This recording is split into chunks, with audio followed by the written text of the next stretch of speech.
You've auditioned, you've landed the part, and now it's time to go to set. Do you ever look at a call sheet and be like, so what's my day look like? At some point, production is gonna give you a set of sides or a call sheet to get you through the day. So whether you are a cast member or a background actor, I'm gonna help you get through this call sheet so you know what your day's gonna look like and how to just, sound like you know what you're talking about. Hi, I'm Olivia and I'm here to help you.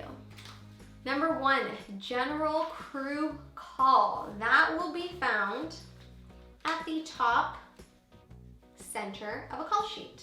So here it's 1800, it is in military time, which is 6 p.m. Here we've got another set of sides, it's 10:30, because it says crew call, and that's 10:30 a.m. You're never gonna see a.m., p.m., it's just like the 24-hour clock, okay?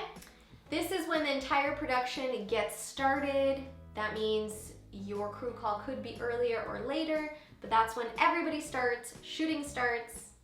Number 2, your call time will almost always be a few hours ahead of crew call. They gotta get you processed through hair, makeup, wardrobe, so whether you're a cast member or a background performer, expect to be there a couple of hours earlier, unless you're in like the very last scene, in which case I guess they could bring you in at lunch, but it's all up to the discretion of the second assistant director.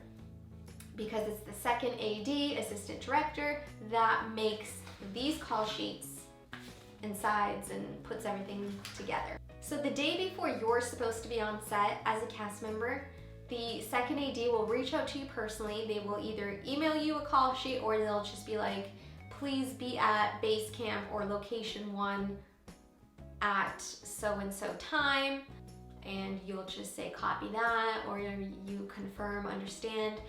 As a background performer, you will get emailed specifically by your background agent, and that's usually going to be to a background holding area, which in Toronto a lot of the time you go to like churches, gyms, that's just like bigger spaces that tend to be typical in this part of the world.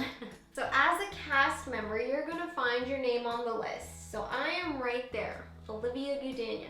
I am playing James's girlfriend. My name's Kayleen. That's my number 24 right there. And if we want to go here, it says SWF, start, work, finish. So on this day, I am SW. That means I'm starting work, meaning I have multiple days on this production.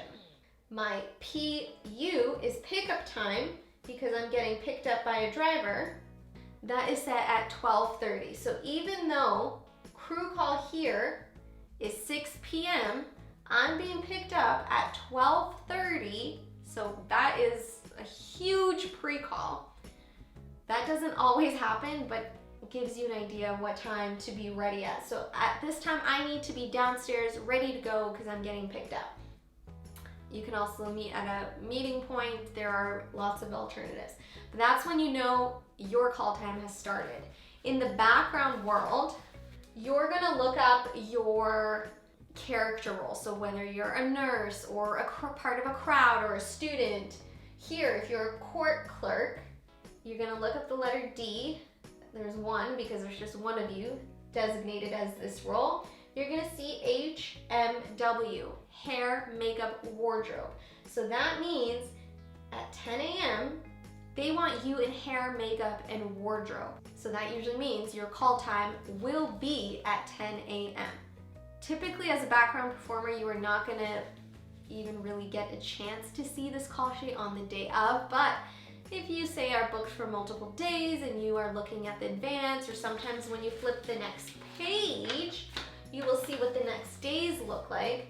You can kind of guess based on crew call. Let's say the next day here is 12:30, approximate crew call. If your call time was, let's say, 2 hours today, it'll probably remain the same tomorrow should everybody stay on track.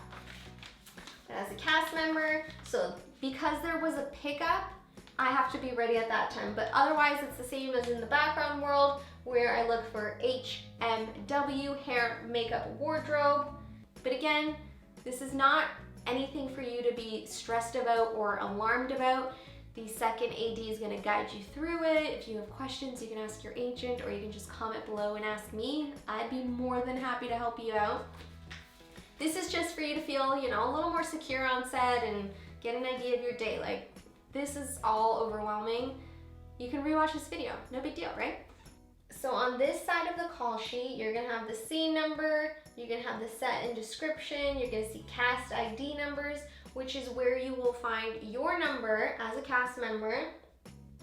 I'm number 24, so I just look for number 24. So I see that I'm in this scene, I'm not in this scene, and I'm not in that scene. So I'm only in the first scene of the day.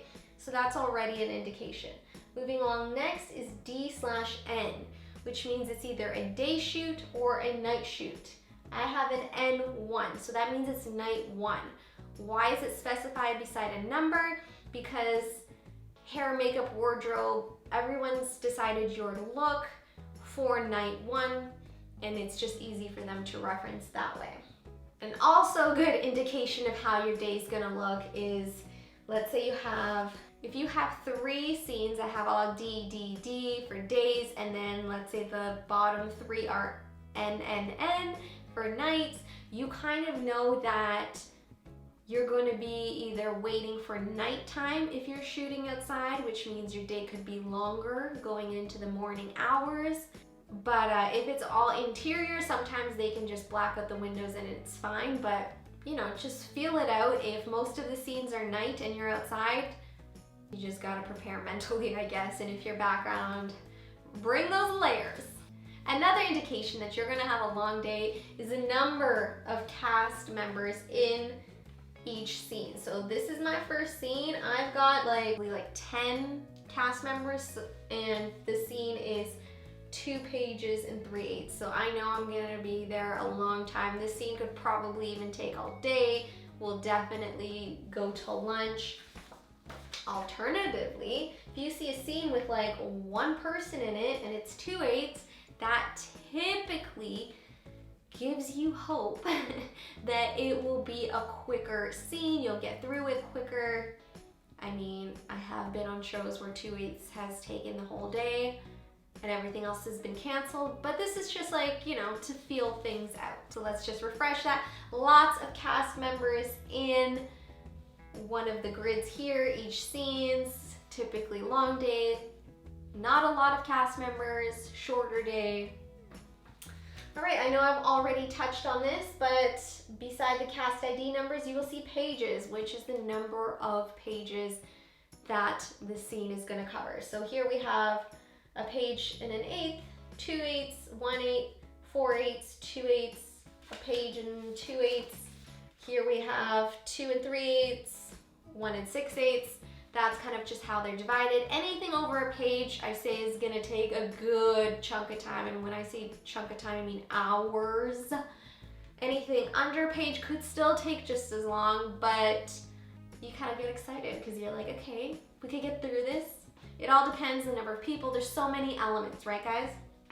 And beside pages, you are going to see location. LOC means location. Here, we just have 1 location, so it's labeled with 1, and to find that location where it is, all the information is gonna be on the right-hand side of the call sheet. But typically, this is more for like company moves, and here we've got location 1, we've got location 2 in the middle of the day, and location 3 for the last scene. And again, where are we gonna find that? Top right hand of the call sheet. If you are part of crew / cast member, you will probably get a map attached with that. Background, if your agent gets it and they wanna be nice and forward that along to you, they will. But otherwise, you just get an address and you have to arrive for your set time. Is that clear so far? If you have any questions, just, you know, come on, connect with me in the comment box. I'd be more than happy to answer. Let's discuss lunchtime because I'm always hungry, let's be honest. So after crew call, here we got 10:30, here we got 6 p.m. So 6 hours after the general crew call, not the time you came in, remember, is when lunch is typically set at. If they go past that, meaning let's say they go 7 hours into the day without feeding you, then union performers will get a penalty. That just means you get paid more. So I'm winning. If you are non-union, you're just gonna stick at your regular rate. Whether you have lunch 2 hours into your day or 10 hours into your day, that's just join the union. I got a video on that, so you can check it out, and hopefully that can guide you on how to get in. So the lunchtime will kind of give you an idea of the day as well, because you have like a, 1 hour break typically to look forward to. If for some reason they decide to do a half-hour lunch, again, if you're a union, you will be paid extra for that half an hour that they're taking off. Yeah, just be aware. When you see a stunt performer and a coordinator on the call sheet, they will be with the cast in this grid area right under the scenes. That usually means your day is going to be a little longer too, regardless of the page number, because come stunts comes more technicality, more rehearsals, and it's just a slow process. But we want to make sure everyone is a-okay, so you gotta do what you gotta do. But if you see a stunt coordinator on this list with stunt performers, brace yourself, okay? They got a job to do too. This is a team sport.